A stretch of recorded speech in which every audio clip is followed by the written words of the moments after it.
Serial Anupama में आने वाला एपिसोड में देखने वाले हैं कि किस तरह से पाँ की बदतमीजी करती है और अनुपमा काफी परेशान हो जाती है और मामा जी वहाँ आते हैं कि मेरी तरह किस सबको भी एक बीमारी हो जानी चाहिए भूल जाने की एक उम्र के बाद और सभी को ऐसे दुख भूल जाने चाहिए। जब मैं तुम्हारे और दीदी के ये सवासु देखता हूँ तो मुझे ऐसा ही लगता है।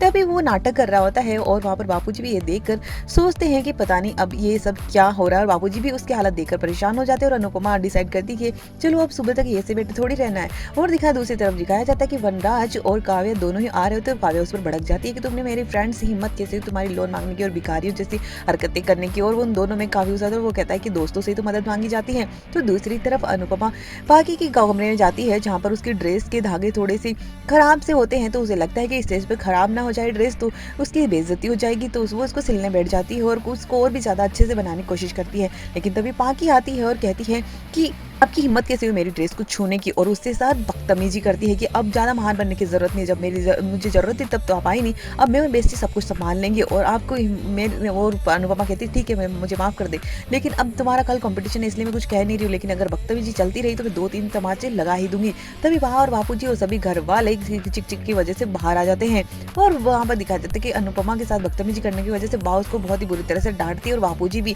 कि तुम्हारा बहुत हद हो गई, तुम्हारे फ्रस्ट्रेशन की वजह से तुम अनुपमा को कुछ भी कहे जा रही हो। लेकिन तभी दिखाया जाता है कि अनुपमा भी चुप कराने की कोशिश करती है। वो कहती है हाँ आप तो अपनी बड़ी महान बेटी की पक्ष लेंगी ना।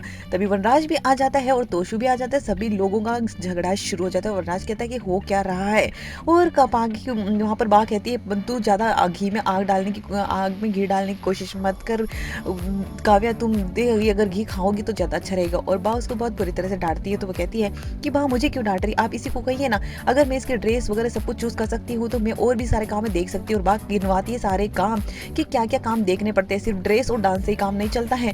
तो दूसरी तरफ वनराज कहता है कि ये तुम्हारी हरकतें कब बंद कब होगी। तभी तोशु सारी एक्सप्लेनेशन देते लगता है और कह देता है कि हमेशा चिक चिक चिक चिक चल रहती है यहाँ पर। तो अनुपमा कह देती है कि अगर तुझे जहाँ जाना है वहाँ जाना, मन चला गया है तो तन को भी लेकर चली जा। और दूसरी तरफ पाकी को कहती है कि हम सब लोग तुम्हारी डांस देखने जरूर आएंगे। तो वो भड़क जाती है और कहती है हाँ सब लोग जरूर आएंगे लेकिन आप मेरे डांस देखने बिल्कुल मत आना और मैं दिखा दूंगी कि मैं आपको मेरे को आपकी बिल्कुल जरूरत नहीं। मेरी डांस जीत कर मैं और बेस्टी ये प्रूव भी कर देंगे। और बेचारी अनुपमा का पूरी तरह से दिल तोड़ देती है। अब देखना है कि पाक को किस तरह का सबक स्टेज पर सीखने को मिल रहा है। तो दूसरी तरफ तोशु भी अब घर छोड़ने का फैसला कर चुका है।